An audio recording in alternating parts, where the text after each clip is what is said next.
우리가 살면서 경험하는 일들 중에서 이 인간관계만큼 문제만큼 복잡하고도 어려운 문제가 없는 것 같습니다.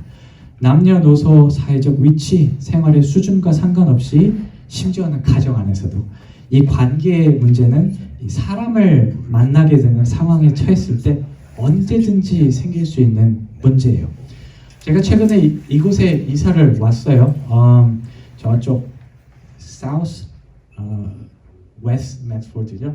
그 지역에 이사를 왔는데 감사하게도 이제 제일 제가 걱정했던 것 중에 저희 아이들이 이제 네이버 친구들하고 이제 사이좋게 지내는 거를 되게 걱정을 많이 하는데 너무 잘 놀아요. 너무 잘 놀아서 하루 종일 놀고 안 들어와서 좀 걱정이 되긴 하는데 공부를 너무 안 해요. 그래서 좀 걱정이 되기도 한데 하루는 큰 녀석이 저한테 와서 이런 얘기를 하더라고요.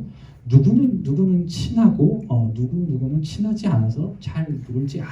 이렇게 얘기를 하더라고. 10살 때 되는 그 아이들이.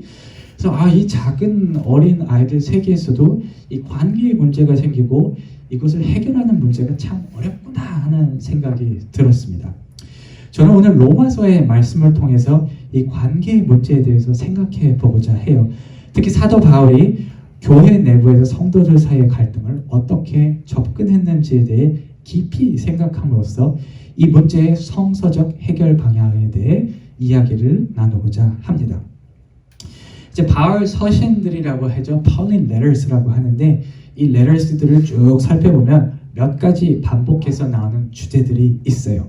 그 중 하나가 교회 안에서 발생하는 갈등, 분열의 문제였어요.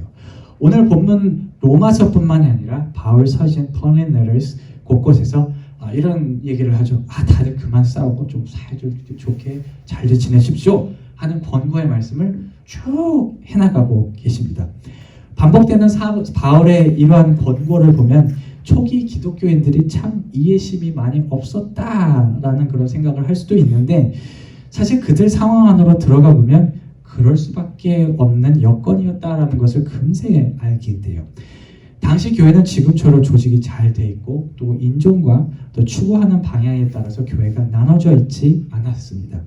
다양한 계층의 사람들과 다양한 종교적 배경을 가진 사람들이 한자리에 모였어요. 크게는 그레코 로만 문화와 종교 배경에 뿌리를 두고 있는 사람들과 또 유대교, 주리즘이죠. 유대교 전통에 뿌리를 둔 서로 다른 사람들이 있었고 또 로마 시민권자 citizen, non-citizen, citizen이 없는 사람들, 그리고 slaves, 노예들 이렇게 다른 계층 사람들이 있었고 또 성별과 나이가 다른 사람들이 한자리에 모였어요. 지금도 물론 교회 안의 구성원들이 다양한 배경을 가지고 있지만 당시에는 조금 더 계층이나 이 사상, 아이디어ology 그런 측면에서 상층이 되는 사람들이 교회에 모였던 것 같아요. 오늘 본문에도 이 부분에 대해서 대략적인 암시를 하는 것 같은데 이 6절에 예언에 관심이 있던 사람들이 있었다라고 얘기하는데 이 그레코 로만 전통 종교적 배경을 보면 이 spirituality, 이 영성에 대해서 관심이 많은 부류들이 많았어요. 아마 그래서 이곳에 연관이 있는 사람들이 아닐까라는 생각도 들고 또 7절에 보면 티칭하는 자들도 있다고 해요. 티칭 전통은 유대교 전통, 주리즘하고 되게 가까이 있었거든요. 그러니까 벌써 이 로마서 안에 이 유대교와 그레코 로만 이 갈등이 있다는 사실을 우리가 알 수가 있습니다. 이러한 다양한 배경의 사람들이 교회에 위치했을 때 그들의 눈에 들어온 것은 자신과 다른 사람, 타 인간의 다른 점들이었어요. 다른이었는데 나는 예언이 더 중요하다고 생각하는데 prophecy가 더 중요하다고 생각하는데 쟤는 teaching, 가르치는 게 더 중요하다고 생각하네. 나는 방언, glossolary라고 이렇게 하는데 speaking tongues라고도 하죠. 방언을 할 수 있는데 쟤는 그것을 못하네. 나는 이만큼 교회에 제공하는데 쟤는 조금밖에 제공을 하지 못하네. 이러한 서로의 다름을 발견하게 되는 것이죠. 다름은 잘못이 아니에요. 서로 다를 수가 있죠. 근데 참 오묘한 것이 우리가 인간관계에서 이 다른 differences를 발견했을 때 우리는 종종 그 다름을 받아들이기보다는 배척한다는 데에 그 문제가 있어요. exclusion이라고 하죠. 편견이라는 말들 다 아시죠? bias라고도 하는데 이 편견이라는 말은 이와 아주 밀접한 관계이 있습니다. 우리가 장애인들, 몸이 아프신 분들에 대한 편견을 종종 갖기도 해요. 그리고 노숙인에 대한 홈리스들에 대한 편견도 있죠. 그리고 미국에서 살면서 종종 듣게 되는 에이시안 혹은 에이시안 아메리칸 스테레오타입이라고 하죠.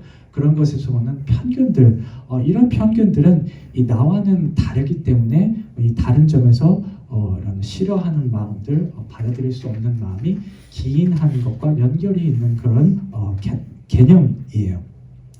이런 서로 다름에서 오는 배척의 태도나 이 편견은 우리로 하여금 상처를 받게 할 수도 있고 주게 할 수도 있기 때문에 그렇게 좋은 자세가 아닙니다.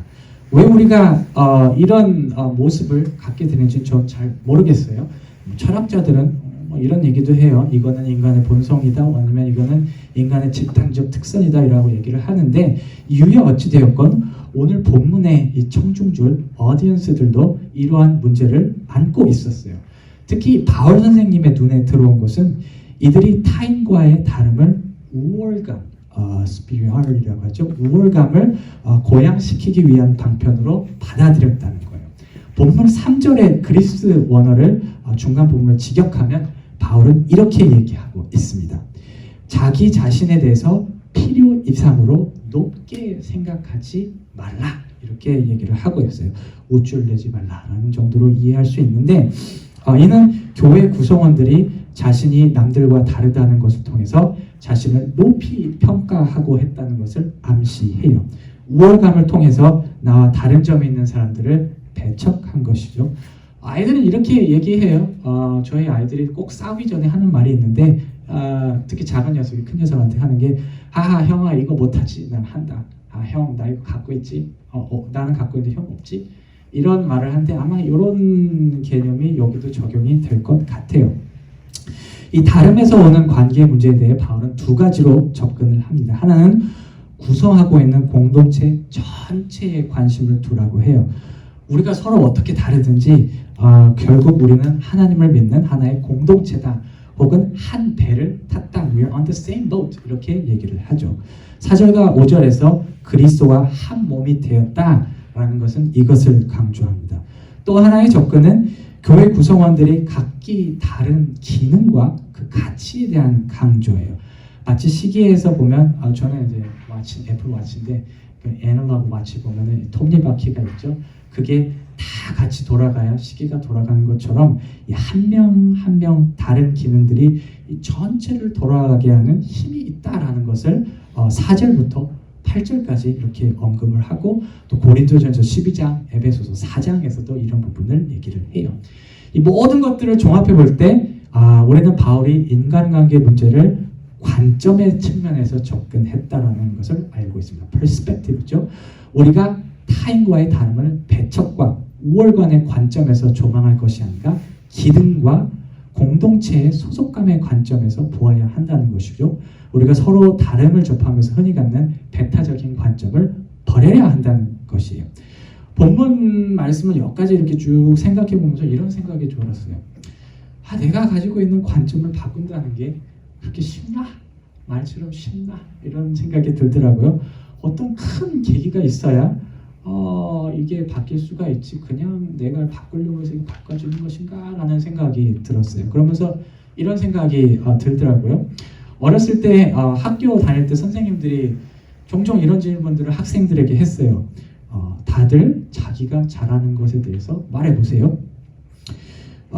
이 질문이 참 던지기는 쉬운데 대답하는 입장에서는 참 곤란해요. 제가 한번 여러분들에게 물어보면, 선생님 도대체 뭘 잘하세요? 권사님 도대체 뭘 잘하세요? 성적인 뭘 잘하세요? 이렇게 물어보면 참 대답하기가 곤란한 질문이 이 질문인데, 제 주변에 종종 아주 용감한 친구들이 있었어요.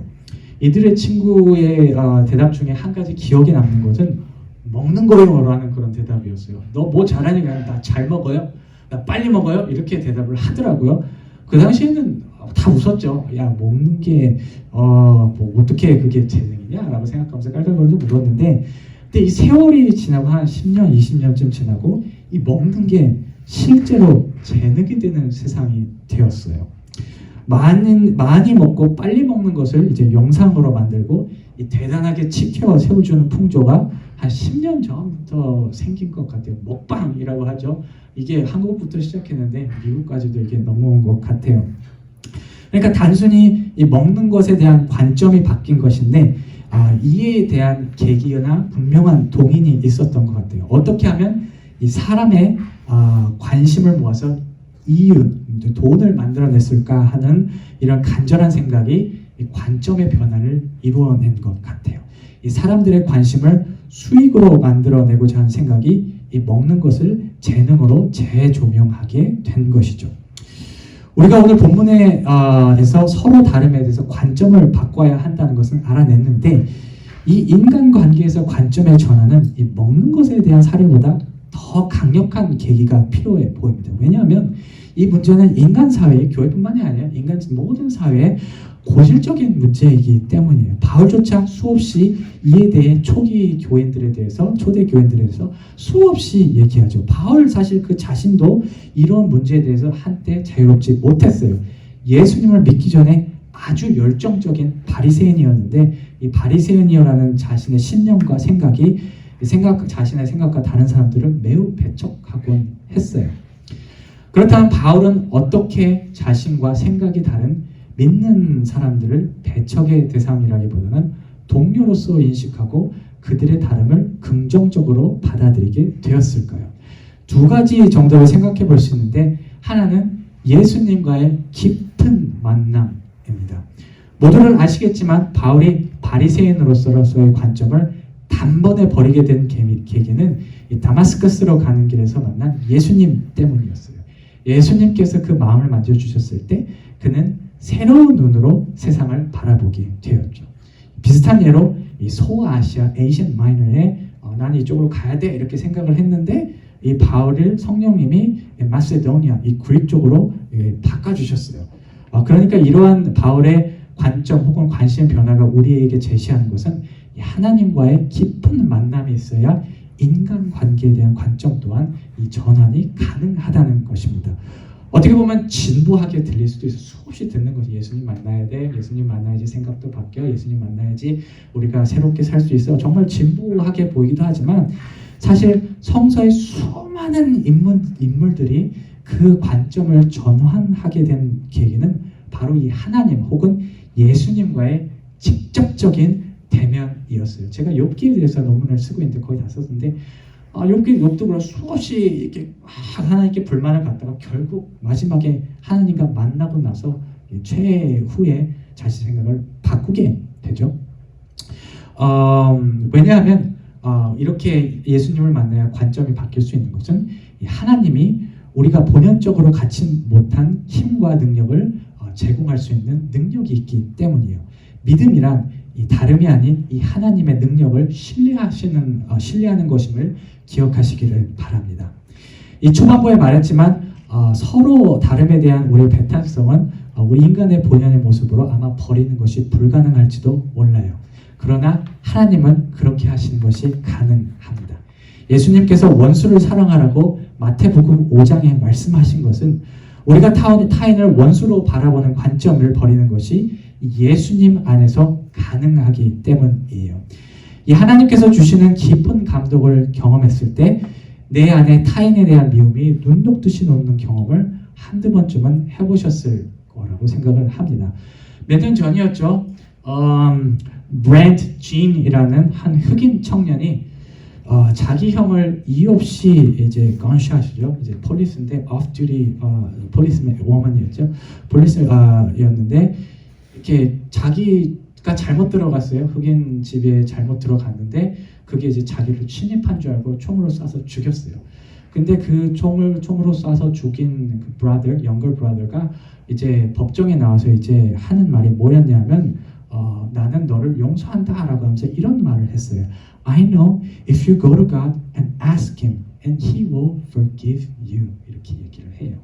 어떻게 인간이 죽는다는 것은 그것만큼 고통도 없고 자신의 혈육을 잃는다는 것, 그것도 이유 없이 잃는다는 것을 용서할 수 없는 그런 상황인데 이 친구는 용서한다라고 이렇게 얘기를 했는데 그 용서의 근거는 이 인터뷰의 내용에서 볼 수 있듯이 하나님이었어요. 이 친구가 하나님에 대해서 깊이 생각하고 하나님의 말씀을 하나님의 마음을 만져주셨을 때 불가능해 보이다는 그런 그 마음의 변화, 이 관점의 변화가 그 청년 안에서 이루어진 거예요. 참 파워풀한 그런 인터뷰인데 한번 찾아보시기 바랍니다.